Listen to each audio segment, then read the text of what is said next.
நிலவை கைதிசை அத்தியாயம். ஆச்சரியப்பட்டான். ஹோட்டல் அறையில் மங்களேஷ் மட்டும்தானே தங்கியிருக்கிறான். ஜெயவர்தனன் எங்கே?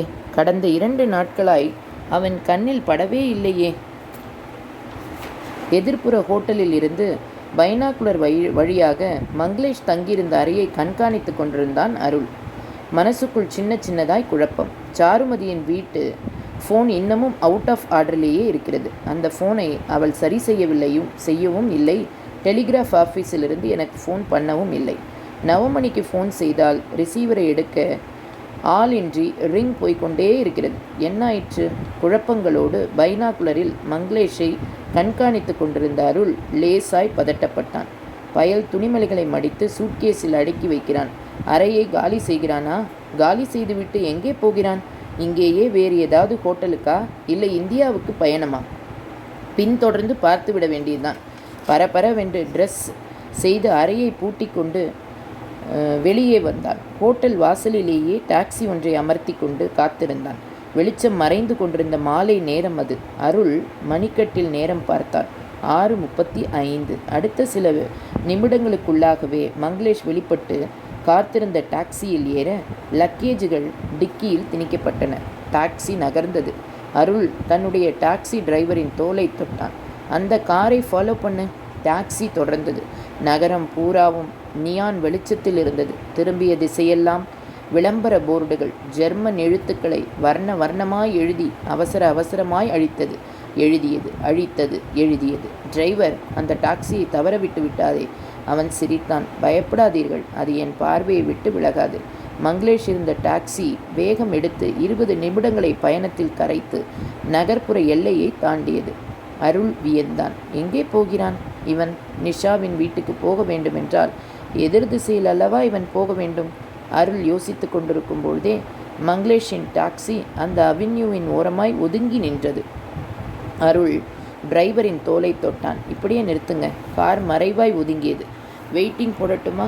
வேண்டாம், நீ கிளம்பு. மீட்ரு பார்த்து மார்க்ஸை எண்ணி கொடுத்துவிட்டு லக்கேஜோடு எதிர்ப்புற ஹோட்டலில் இருந்து பைனாகுலர் வழியாக மங்களேஷ் தங்கியிருந்த அறையை கண்காணித்து கொண்டே இருந்த அருளுக்கு மனசுக்குள் சின்னதாய் குழப்பங்கள். வேண்டாம், நீ கிளம்பு.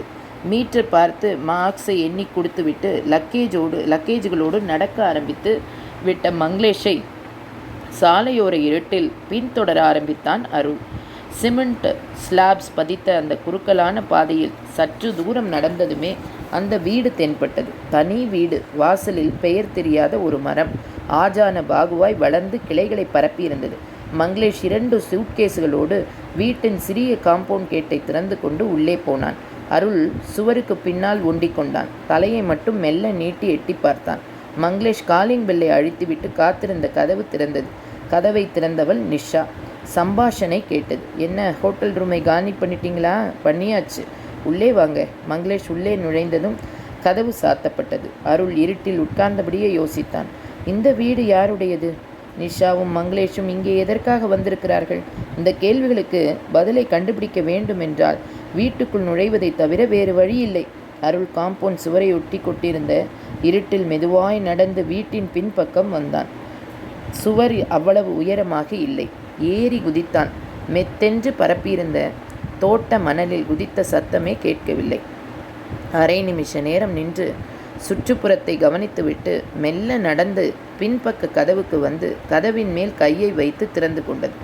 உள்ளே பேச்சுக்குரல். ஏதாவது கேட்கிறதா என்று தலையை நீட்டி காதுகளுக்கு உன்னிப்பை கொடுத்தான். எதுவும் கேட்கவில்லை. உள்ளே நுழைந்தான். பிடரியில் சில்லென்று ஒரு ஸ்பரிசம். அவள் திடுக்கிட்டு திரும்ப மங்களேஷ் கையில் துப்பாக்கியோடு நின்றிருந்தான். மங்களேஷ் சிரித்தான். ஏதாவது பேசுகிறதா இருந்தால் வீட்டுக்கு முன்பக்கமாகவே வந்திருக்கலாமே அருள். நிஷா உள்ளே இருந்து குடல் கொடுத்தாள். வா அருள், உள்ளே வா. மங்களேஷ் பின்புக்கம் இருந்து நெட்டி தள்ள அருள் தயக்கமாய் உள்ளே நுழைந்தான். நிஷா ஒரு பீர் பாட்டிலை கவிழ்த்து 3 டம்ளர்களை நிரப்பி கொண்டிருந்தாள். நைட்டி மாதிரியான ஒரு ட்ரெஸ். உட்கார் அருள். உட்கார, ஏன் பயப்படுற? அருள் வியர்த்த முகமாய் எச்சில் விழுங்கி கொண்டே உட்கார்ந்தான். பக்கத்து நாற்காலியில் மங்களேஷ் சாய்ந்தான். கேட்டான், ஃப்ராங்க்பர்ட்டுக்கு வந்து 2 நாள் ஆச்சு போல இருக்கே. கேட்டது காதில் விழலிய அருள் கையில் இருந்த துப்பாக்கியால் அருளின் தோள் பட்டையை தட்டினான் மங்களேஷ். அருள் அவசர அவசரமாய் தலையாட்டினான். ஆமாம், 2 நாள் ஆச்சு. நீயாவே புறப்பட்டு வந்தியா, இல்லை நவமணி அனுப்பி வச்சாரா? எதுக்காக? உங்கள் 2 பேரையும் அவர் நம்பலை. கண்காணிக்கிறதுக்காக என்னை அனுப்பிச்சார்.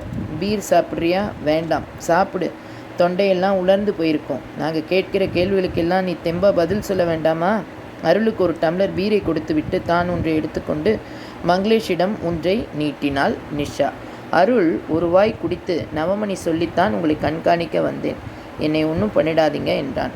ஒரு பாஸ் சொன்னாரான், நீ கேட்டுத்தான் ஆகணும். அதில் தப்பே இல்லை. இந்த வீட்டுக்கு கூட்டிக்கிட்டு வந்த விஷயம் என்னன்னு தெரிஞ்சுக்கத்தானே நீ ஃபாலோ பண்ணியும்படியாக டாக்ஸியில் வந்தேன். இந்த வீடும் நிஷாவுக்கு சொந்தமானது தான்.